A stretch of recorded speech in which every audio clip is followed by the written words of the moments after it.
Okay. All right. Are we waiting for sound? Wow, really awesome crowd. Loving these chairs. I think these are like some sort of space age. The panel's in 2027, and I feel like we are definitely in 2027 sitting in these chairs. That, to me, is automatically the future. But I wanted to start off this panel before we go to our experts with getting an idea of what you all think 2027 is going to look like. And we've got some fantastic students in the crowd, some folks who are coming from industry, who are both sort of fresh out of college and from many other places as well. But I wanted to just get 2 or 3 thoughts. So if you could just shout it out if anybody has any thoughts on what 2027 might look like. Hands, hands, hands. Yes? Genetically engineered babies. Okay, who else? Who can top that? Come on, somebody can. Food? What's going to happen to food? What? Oh, you're asking what's going to happen to food. Hungry. Oh, I see. Oh, you're just hungry. Okay, I got it. All right, yeah, last one. Colonies on Mars. Wow, 10 years? That's ambitious. Got to get you and Elon Musk paired up or something very soon. But yeah, I mean, I think it's really interesting how many differing opinions there are on what the future might hold. And we look back in science fiction, we look at the folks who who dare to dream, who dare to create companies here in Silicon Valley to prepare for the future. And you see a lot of different realities and a lot of different concerns related to those. And I think it's important to discuss this through a couple of different lenses. So I want to start off the panel by talking about sort of today and how today will ultimately shape the future, and then build that conversation around the industries that will be disrupted, and then ultimately conclude with a conversation about education, which is why you're all here today. So without further ado, let's start off with the first topic, which is just what is the future, or what is the present, and how is the present going to impact the future? So I don't know if you want to start, Ashwin, if you have any thoughts on that. Sure. I think from what's happening in the present that's most exciting to me is that AI is getting liberated. It's coming out of the companies and the research labs and getting into the hands of everyone here, of consumers. Think back to the last AI you interacted with, you personally interacted with, right? It probably wasn't that long ago, and it probably happens for many of you on a daily basis. So I think the fact that AI is starting to enter daily lives is exciting, and it paves the way to a future of much more intelligent devices and environments that we live in.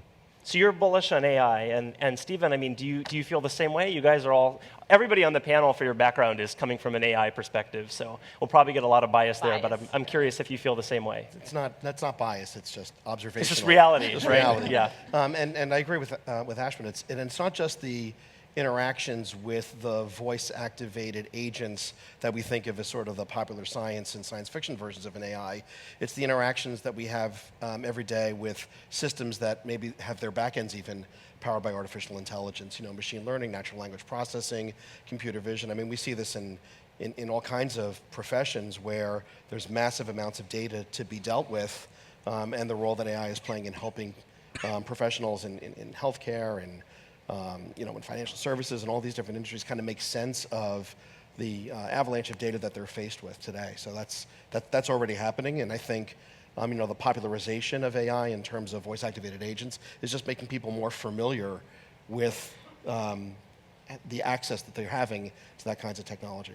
Interesting. And Rana, I want to touch on not just how AI is going to impact us in the future, but how, not only how we impact AI, but how AI is going to impact us in the future as well. So can you maybe sort of touch on the dichotomy there? Yeah, so our kind of perspective on AI is that it's really transforming our relationship with both technology and with each other as human beings. So we focus on artificial emotional intelligence, and it's this idea that our devices and our technologies are going to, it's happening now, but very soon in the future, are going to have social and emotional skills.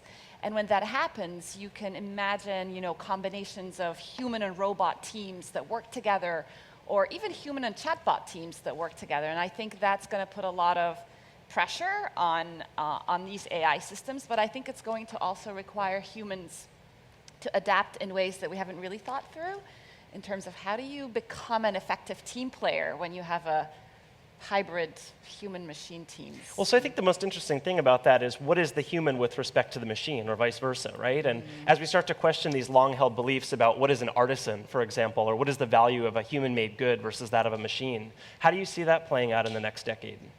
I mean, I think there's a lot of things we need to think through around that relationship, things like trust and rapport. So if you're going to delegate, a job or a task or even some part of your life to a personal assistant, I think there needs to be this reciprocal trust and understanding. And I think we're very early in the research and the understanding of how do you represent empathy, how do you represent and model rapport using things like machine learning and computer vision and speech recognition. So. Interesting. And so when you think about what this is going to actually do to industry and how this is going to disrupt very specific companies that exist now and that we look to now as being the leaders of our very industrialized economy, I have an interesting list here of both the top sectors for employment and also the top sectors that contribute to GDP.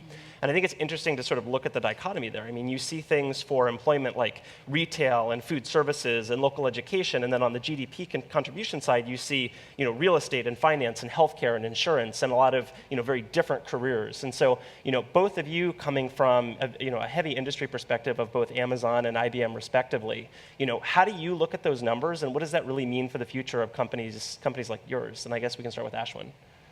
So I think what's going to happen is that with the kinds of technology that Rana talked about, you mentioned artisans. We're going to democratize a lot of expertise right now that lives in these companies and lives in the hands of these people who are experts at their fields. So with the help of AI, with the help of technology, all of us are going to be able to perform some of these kinds of high-level expert tasks for ourselves. And that then frees us as humans to have the time to then take care of some of the things on your first list, things like education, things where you do need human contact. We're not going to want our kids sitting in front of a robot nanny anytime soon, right? But we need to free up people from some of the things that machines can do for us so that we can spend time on human-facing things. Do you think human-facing is more in line with the items that I listed that were highest employment or most in line with things that contribute most to GDP? There's in both of those categories, there are human-facing aspects. But I think the list you had for highest employment, right? I think those those have a higher percentage of human-facing sort of needs than the other list. So that's interesting. And Stephen, when you think about something like Watson or sort of IBM in general, with respect to all of these industries that will soon be disrupted, how do you see that playing out? Do you feel similarly that it's going to be humans and machines in all of those fields, or do you prioritize some of them sort of over others? Yeah, so I mean, obviously IBM prioritized some of the larger industries for ourselves. So we look at financial services, we look at healthcare, but in almost all cases, actually in all cases, we really think of when we say AI, we actually usually mean augmented intelligence rather than artificial intelligence, because we talk about scaling human cognition and scaling expertise. So we think of a physician working hand in hand with a Watson-powered or AI-powered assistant that can help them do the research necessary to identify the right diagnosis and treatment plan much more quickly than they would have, so that rather than spending 3 minutes with a patient and 40 minutes on research, maybe they can spend 3 minutes on research and 40 minutes on the patient and really shift the balance of how they spend their time and do what they entered the medical profession to do, which is to care for people. Same thing when we're talking about financial services. Can we have your investment advisor kind of supercharge the way that they do research and make it easier for them to spend more time with you. And then scaling, I think the long tail of this is really exciting when you go to places, for example, that don't have access to the kinds of healthcare that maybe you'll find at some of the, I'll just pick, MD Anderson or the Cleveland Clinic or any of those major healthcare facilities. What if we could bottle some of that expertise and ship it overseas to places where the ratio between doctor and patient is not as favorable as it is here, perhaps in the Bay Area, and really make it possible for people to get better access to these products and services. So I think it's really all about scaling and augmenting human intelligence, seeing that partnership play out in advantageous ways to all of us, and then really making that expertise available in places where it's previously not been available. And so, Rana, you have a really unique perspective here, having, you work at a startup now, you lead a startup effort. And so when you look at the sort of greater ecosystem in Silicon Valley and in other cities, across the world that have strong developing entrepreneurial ecosystems, how do you see the relationship between these larger companies that are in some ways leading the charge of, Watson as a platform or Alexa as a platform? And do you think that ultimately influences the work that either you do or that other startups that you are connected with do? Yeah, that's a great question. We spend a lot of time as a startup talking about how do we plug into these partners, these larger ecosystems. And in fact, we talked about this over dinner last night. Like the way we see it, we are like the emotion brain of many of these other, AI systems like Watson or Alexa. And so in an ideal world, we're integrated into these platforms, and that opens our technology up to a lot more So in the future, developers. you see large companies sort of leading that charge, and that a lot of what we'll see in 2027 will be the expansion of those platforms and then the growth of startups around them. Absolutely, because a lot of it is about reach, right? And both reach in terms of impacting people's lives, but also the ability to collect data that improves the training and the machine learning, kind of the drives that all of these algorithms. Is there any downside to that? I mean, when you have conversations with venture capitalists or with other founders, do you feel like folks shy away from certain applications that maybe don't have as much ecosystem support or might not be as strategic for a potential acquisition later on? I don't know. I mean, we prioritize some verticals that are larger than others, larger in terms of reach, but also potential impact. But I also think part of it is making the technology available so that other developers in smaller industries or niche markets can access our technology and integrate it. I'll give you one example. Sure. So in autism, individuals on the autism spectrum really struggle with nonverbal behavior. And that's not a market that Affectiva would go after as our main kind of market, but we have our technology available as SDKs and APIs. So, we're partnered with a company called BrainPower. They're all about autism. That's their primary market. But we've enabled them to integrate our technology without having to, hire their own machine learning team and build that in-house. So that's an example where that kind of ecosystem and opening up the technology to other partners is really critical. And Watson obviously is awesome at doing that. Yeah, 100%. Yeah. I mean, it's a lot of responsibility for you all leading the charge at these large companies, with respect to that. Do you feel that? Do you feel sort of this push to not just do necessarily what the largest market is, but to also build APIs and SDKs to address problems, sort of like you mentioned in education, that might not be as explicitly profitable in the short run, but clearly need a lot of attention and room to innovate? Yeah, we do. So, Amazon is sort of a unique company at the scale in that our primary market are consumers, our average regular people, right? So we are not looking at particular niche applications or particular industries where there's a lot of money. We're looking at what people want. And to the extent that people want education, we've got an education division, right?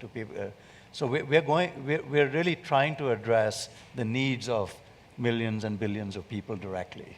And so that, I think that gives us these kinds of technologies enable us to scale what we do for these folks and do it much faster and much more cheaply.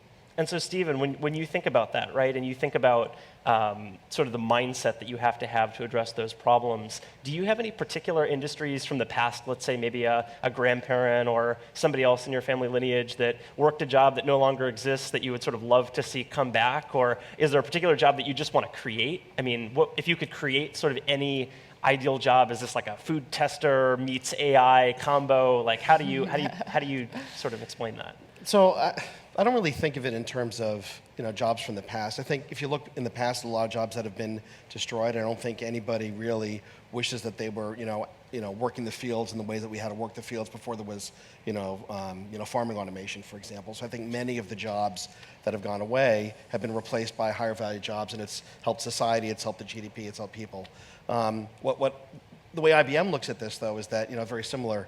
There are certainly industries that we're going to tackle that are going to really align to to our business needs, but the real goal is to enable a universe of developers and educators to build solutions on top of the platform. And that's probably going to lead to the creation of jobs in areas that I'm not even really able to. You're on a to panel think for about 2027, so I'm going to make you come up with at least 2 or 3 things that you think could come about from that. Personality coach for an AI. Okay. Yeah, absolutely. I don't know. Do you think we're going to need a personality coach for an AI? I think we're going to need a personality. I think that's something. So who's going to teach the AI manners?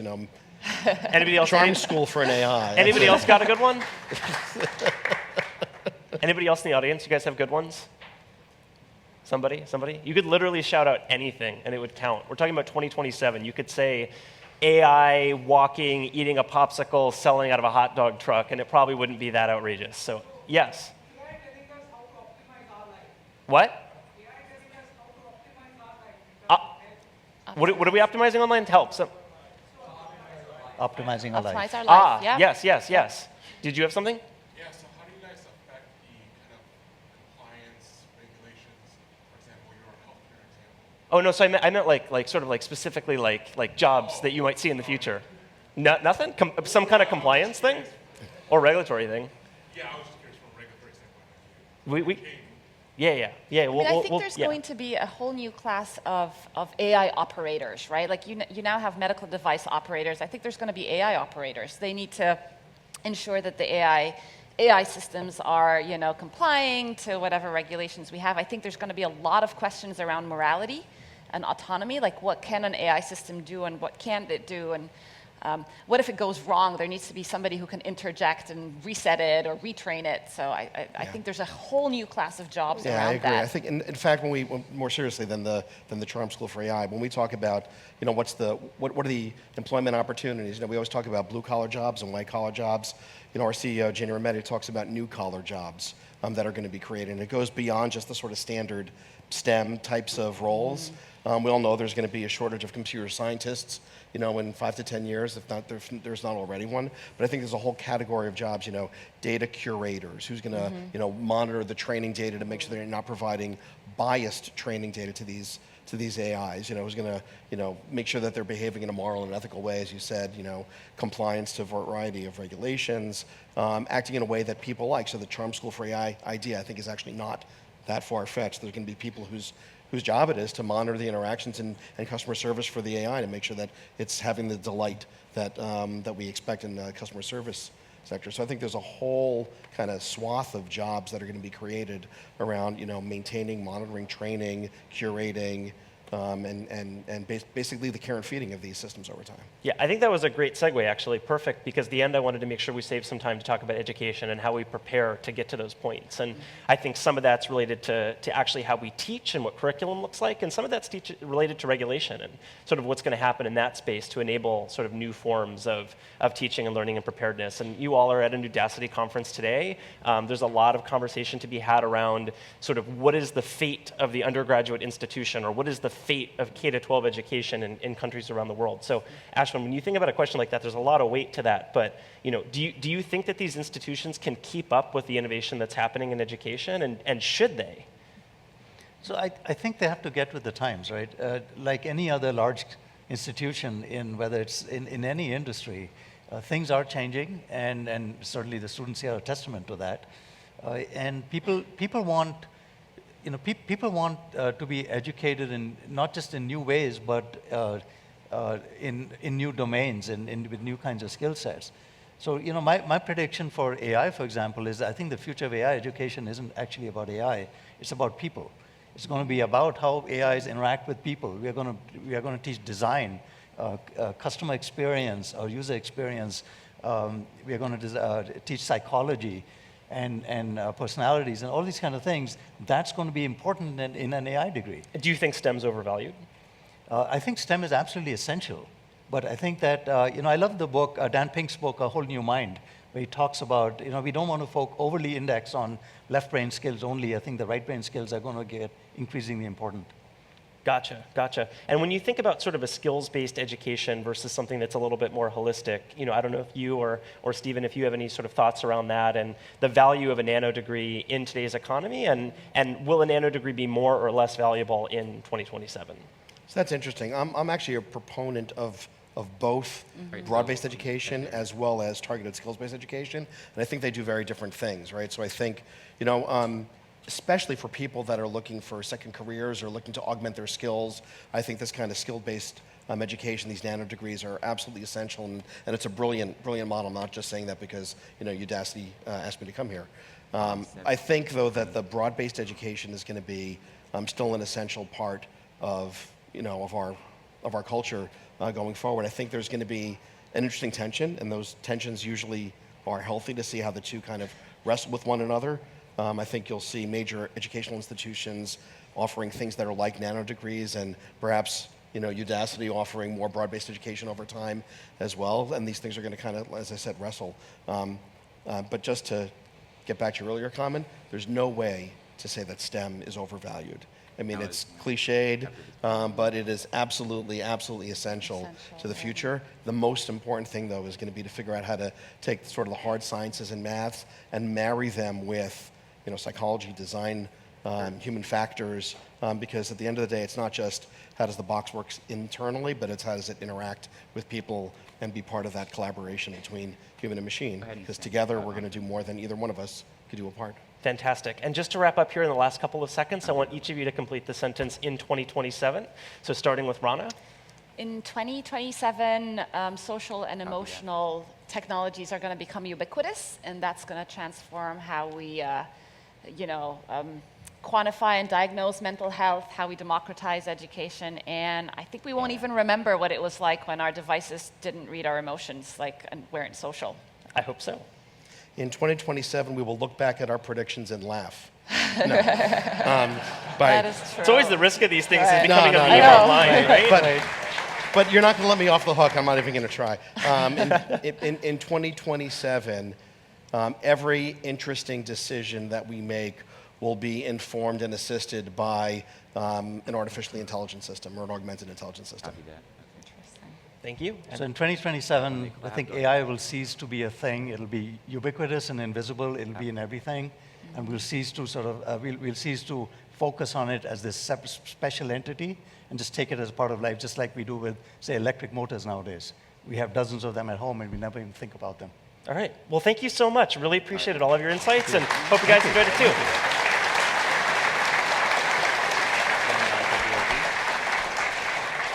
Now it's up to all you guys to create those things and also the Mars that we talked about before the panel started. Thank you. Thank you. Secondary clap.